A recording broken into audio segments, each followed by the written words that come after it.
Breaking news. ఆంధ్రప్రదేశ్లో ఖాళీ కానున్న 4 రాజ్యసభ సీట్ల కోసం ఇప్పుడు కూటమిలో కుమ్ములాటలు మొదలైనట్టుగా కొన్ని వార్తలు తెలుస్తూ ఉన్నాయి. ముఖ్యంగా వైఎస్ఆర్సీపీ పార్టీకి సంబంధించిన 4 రాజ్యసభ స్థానాలకు ఇప్పుడు టీడీపీ, జనసేన, బీజేపీ పోటీ పడుతూ ఉన్నది.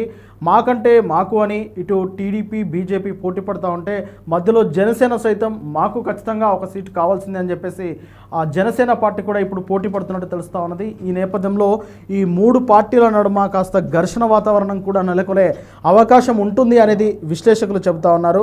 ఆంధ్రప్రదేశ్లో 2026 జూన్లో 4 రాజ్యసభ సీట్లు ఖాళీ కానున్నాయి.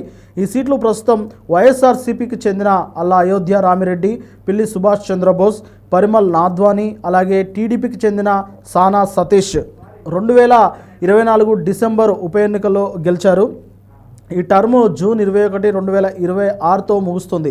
కాబట్టి ఇప్పుడు ఆ 4 స్థానాల రాజ్యసభ సీట్ల కోసము ఎన్డీఏ అంటే టీడీపీ, బీజేపీ, జనసేన కూటమి బలంగా ఉండడంతో ఈ 4 స్థానాలను గెలుచుకోవచ్చు. సీట్ల పంపకం గురించి కూడా ఇప్పుడు ప్రస్తుతం పెద్ద ఎత్తున చర్చ నడుస్తూ ఉన్నది. ఇందులో బీజేపీ 2 సీట్లు డిమాండ్ చేస్తున్నట్టు తెలుస్తూ ఉన్నది.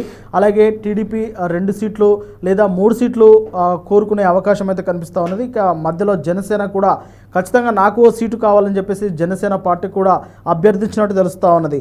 ఈ లెక్కన చూసుకున్నట్టయితే టీడీపీకి 2 లేదా 3 సీట్లు వచ్చే అవకాశం ఉంటుంది. అందులో సానా సతీష్కు మరొకసారి ఆయనను కొనసాగించే అవకాశం అయితే కనిపిస్తూ ఉన్నది. ఇక ఈయనతో పాటు యనమల రామకృష్ణుడు, వర్ల రామయ్య, గల్లా జయదేవ్, చింతకాయల విజయ్ కుమార్ వీరు కూడా ఖచ్చితంగా రాజ్యసభ సీట్ల కోసం పోటీ పడుతున్నట్టు తెలుస్తూ ఉన్నది. ఇక బీజేపీకి 1 లేదా 2 సీట్లు ఇచ్చే అవకాశం ఉంటుంది. అందులో హెచ్డి దేవగౌడ్, అలాగే ఎన్ కిరణ్ కుమార్ రెడ్డి వీరు బీజేపీ తరపున రాజ్యసభ సీటు కోరుకుంటున్నట్టు తెలుస్తూ ఉన్నది.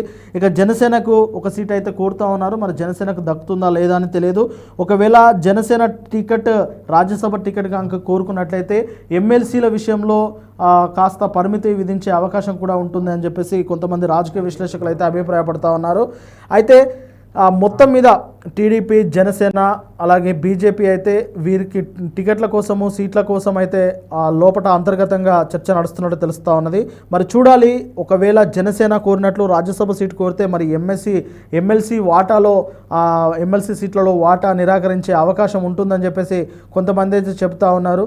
మరి ఎవరెవరికి సీట్లు దక్కనున్నాయి, ఎవరెవరికి లేదు అనేది అవకాశం అయితే కనిపిస్తూ ఉన్నది. ఒకవేళ జనసేనకు సీటు ఇవ్వాల్సి వస్తే లింగంనేని రమేష్కు ఇస్తారన్న సమాచారం అయితే ఇప్పుడు పెద్ద ఎత్తున చర్చ నడుస్తూ ఉన్నది. మరి ఆయనకి ఇస్తారా? ఎందుకంటే ఆయన పవన్ కళ్యాణ్కు సన్నిహితుడైన పారిశ్రామికవేత్త, ఆయన వెన్నంటే ఉంటున్నారు. చాలా విషయాల్లో కూడా ఆయనతోటే ఉంటారు. మరి ఆయనతోటి నిజంగానే ఆయనకు సీట్ ఇస్తారా, లేదంటే ఎమ్మెల్సీ ఏదైనా ట్రై చేస్తారా అనేది వేచి చూడాలి. ఏదేమైనప్పటికీ గల్లా జయదేవ్, దేవినేని ఉమా, పిఠాపురం వర్మ, జవహర్ల, అలాగే వర్ల రామయ్య, యనమల రామకృష్ణుడు, ఖమ్మంపాటి రామ్మోహన్ రావు, టీడే జనార్దన్ మొదలైన వారైతే ఈ రాజ్యసభ సీట్ల కోసం ఎదురు చూస్తున్నట్టు తెలుస్తూ ఉన్నది. మరి ఎవరికి సీట్లు ఇస్తారు, ఏ పార్టీకి ఎన్ని సీట్లు అనేది ఇక త్వరలోనే మాట్లాడుకొని నిర్ణయం తీసుకునే అవకాశం కూడా కనిపిస్తూ ఉన్నది.